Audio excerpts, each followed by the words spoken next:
Morbid facts about the cast of Stranger Things, Part 4. Winona Ryder's life has been shaped by trauma long before Stranger Things. At age 12, she was beaten unconscious by classmates who thought she looked gay, leaving her with a concussion, stitches, and lasting psychological scars. Years later, while filming Alien Resurrection, she suffered a near-fatal anaphylactic shock after reacting to a chemical used on her costume. Production halted as she was rushed for emergency treatment. By the late 90s, her mental health reportedly collapsed entirely, and in 2001, she was arrested for shoplifting thousands of dollars in designer clothes. While heavily sedated on painkillers she later admitted she'd been abusing. The fallout destroyed her career for years and forced her into a long period of therapy before she slowly resurfaced in Hollywood, a period she describes today as losing myself completely. Winona later said she felt as though the world had turned on her overnight, and that the humiliation pushed her into one of the darkest depressions of her life. It took years before she finally found work again, slowly rebuilding a life she once thought might never recover. Morbid facts, Part 825. 20-year-old Macy Williams spent her final night the same way she'd spent most of her life, putting everyone else first. The trouble reportedly began when a friend pressured her to go out, snuck her into a bar, and pushed her to drink far more than she could safely handle.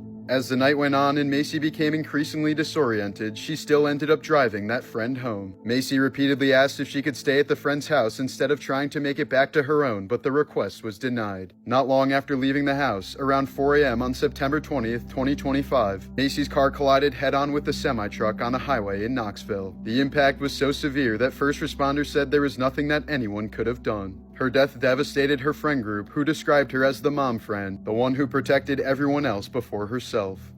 Morbid facts, Part 826. Steve Buscemi was nearly killed in 2001 when he stepped in to break up a bar fight in North Carolina and was suddenly ambushed by a knife-wielding attacker. He was stabbed multiple times in the face, throat, and arm, suffering deep wounds from a completely unprovoked assault. Vince Vaughn also got involved in the fight and was arrested during the chaos but wasn't charged. The man who stabbed Buscemi was later charged with assault and intent to kill. Just a few months later, when the 9/11 attacks hit his home city, Buscemi quietly returned to the FDNY firehouse where he once served as a firefighter in the 1980s. He worked 12-hour shifts digging through rubble alongside first responders, refusing interviews, taking no photos, and asking not to be recognized.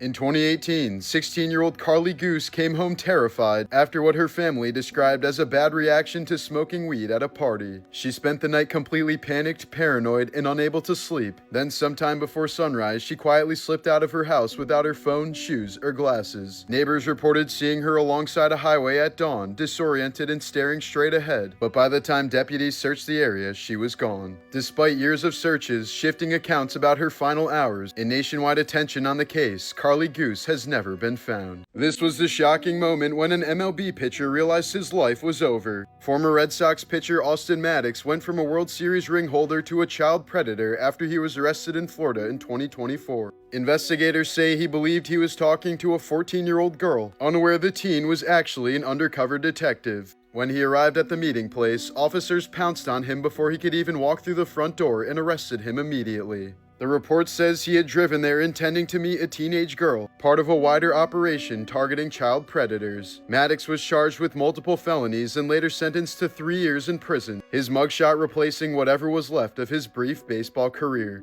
A man in Mantua, Italy is under investigation after police discovered he had kept his mother's corpse hidden inside their home ever since she died in 2022. He never reported her death. Instead, he placed her body in a sleeping bag in the laundry room where it eventually mummified. Over the next 3 years, he continued collecting her pension, pulling in tens of thousands of euros annually. When her ID expired in 2025, he tried to renew it by dressing up in a wig, makeup, and his late mother's clothes, hoping to pass as her. But staff grew suspicious of his deep voice and masculine features and alerted police immediately. Authorities compared photos, searched the home, and found the mummified remains, leading to charges for fraud, identity theft, and concealing a corpse. Morbid facts, Part 240. In 2001, 13-year-old Boy Scout Cody Clausen went missing for more than 18 hours near Yellowstone Park. He spent the night curled up in a cave, fearing that he would end up being eaten by bears. But eventually, he got a pilot's attention by using his reflective belt buckle as a signal. and the pilot was none other than actor Harrison Ford, who saved the boy's life. In 1719, the mistress of Tsar Peter the Great was executed by decapitation after being found guilty of aborting her baby. After the execution, the Tsar picked up his mistress's head, gave a lecture about its anatomy, kissed it, and then threw it away. Helios Flight 522 was the case of a ghost plane, where the cabin didn't pressurize and all 121 passengers on board except for one man passed out from hypoxia. The plane circled for hours on autopilot before the only conscious person, flight attendant Andreas Prodromou, took over the controls. He managed to steer the plane away from a city before crashing it into a rural hillside when it ran out of fuel. Morbid Facts, Part 238. When actor Peter O'Toole cut off the tip of his finger in a boating accident, he dropped it in some brandy before putting it back into place and wrapping it with a bandage. But upon removing the bandage weeks later, he found out he'd put it back on the wrong way. During production for the 1969 movie Shark, a stuntman was killed on camera by a shark that was supposed to be sedated. After the production company used the man's death to promote the film, director Sam Fuller quit. When you develop scurvy, your body is extremely deficient in vitamin C, which is used to make the collagen that holds your skin together. Because of this, scurvy will cause your old scars to reopen. In 1904, a Swedish sailor named Carl Emil Peterson shipwrecked on a cannibalistic island in Papua New Guinea. A savage tribe carried Carl to their king, whose daughter instantly fell in love with him. 3 years later, Carl eventually married the king's daughter, and once the king died, Carl became king of the island himself.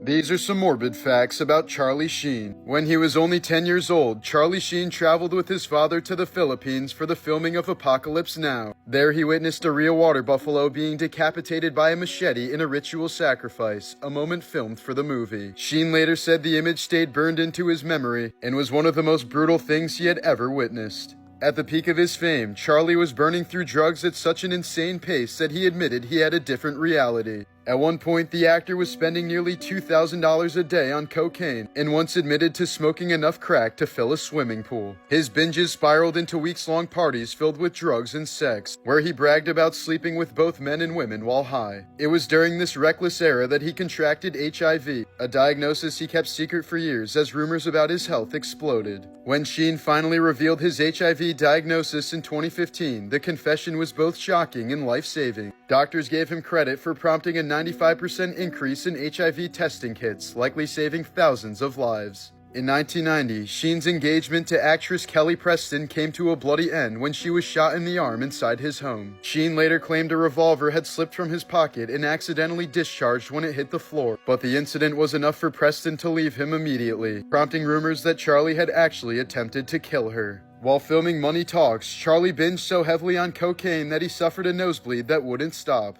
The bleeding went on for 18 straight hours, leaving him physically drained and terrified. On the set of Free Money, after days of partying, Sheen was so exhausted and paranoid about passing out that he tried a bizarre method to stay awake. He claims he shoved an ice cube up his rectum to shock his body into alertness. He later recounted the story as one of the lowest points of his addiction. In 1995, Sheen's drug abuse had reached such a catastrophic level that doctors found his blood saturated with cocaine at a concentration so high it should have killed him on the spot. Paramedics were stunned that he survived the overdose, with some calling it a medical miracle. But finally, after years of infamous drug binges, public breakdowns, and reckless behavior that nearly destroyed his career, Charlie claims he's now been sober since 2017, over 8 years without drugs or alcohol. He admits he still gets constant cravings, but says he fights them by remembering the shame and chaos of his tumultuous past.